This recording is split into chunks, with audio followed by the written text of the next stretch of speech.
All right, so we're here with the creative director of Medal of Honor Warfighter of the multiplayer, Kristoffer.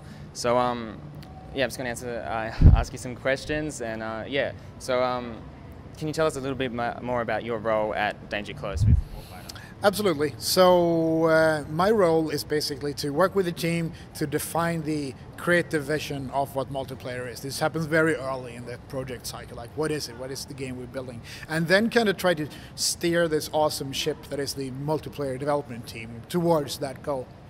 All right. And I know with Medal of Honor Warfighter you've taken a new option with Tier 1, you've taken it global, you've got operatives from all around the world and stuff like that. What was the idea behind that in taking it global?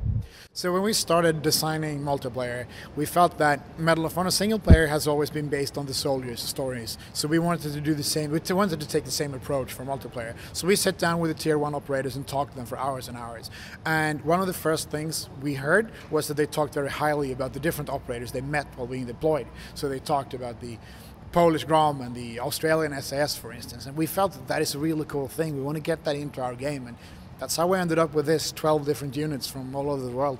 And like you said, you work closely with different real-life soldiers and stuff like that. So how important is it to you guys when in the game trying to make it as real as possible when it comes to customization, weapons and stuff like that? How important is it to you to keep it as real as possible? It is extremely important, both in terms of, like you said, the gear, the customization options of your gun. It's important for the Medal of Honor franchise and for our players. Like, this is to know that this is the real tools. This is what they use out there. And then, of course, it's important, since we touch on pretty serious subjects, it's important that we stay true to the operators and the stories they tell us, and that they feel comfortable with the product, of course. And onto some maps. Are there any locations of maps based in Australia at all? No maps inside Australia. We have maps in the Philippines, we have maps in Somalia, Pakistan, and also Bosnia, Europe. And do these range from all different close quarters, long range, and every map has its own unique identity sort of thing? Absolutely. Medal of Honor is about the close range engagement. We want you to see your enemy in the eyes before you shoot him. But we also have maps that are more open, more outdoors, kind of landscape maps. And I saw there was also a mention of in the multiplayer a fire team buddy system. Yeah. How exactly does that work? So basically we pair you up with a player when you join multiplayer. Either we take one random or you join as a pair because it's a friend of yours. So playing together, you can always see where your friend is. You will see faint outline of him. You can also see if he's low on health, if he needs ammunition, if he's taking fire, and so on. He can also respawn on you. So when he goes down, it's important that you stay out of combat for 5 seconds or so to just let him back in. Or if you're the more aggressive kind, when he goes down, you can actually see his killer for a couple of seconds. And if you hunt him down, your friend will respawn immediately on you. Sounds good. Also, kill streaks. Is there any sort of kill streak or score streak system that rewards players when capturing objectives or killing other enemies? Absolutely. There's a score streak system, so everything you do will earn you points towards them, like capturing objectives, healing team members, etc. All the classes have their own unique, there are 6 classes in the game. All of them have unique support actions. We call them support actions.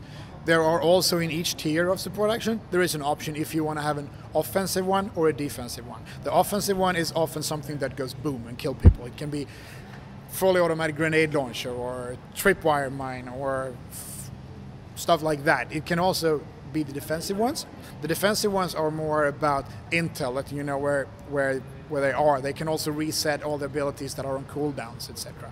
And kind of the king of all these support actions is a flyable 2-seat Apache gunship helicopter. So basically, if you earn it, you also get your fighting body into it. So one guy's flying, shooting rockets, and the other one is manning the cannon. That is a lot of fun.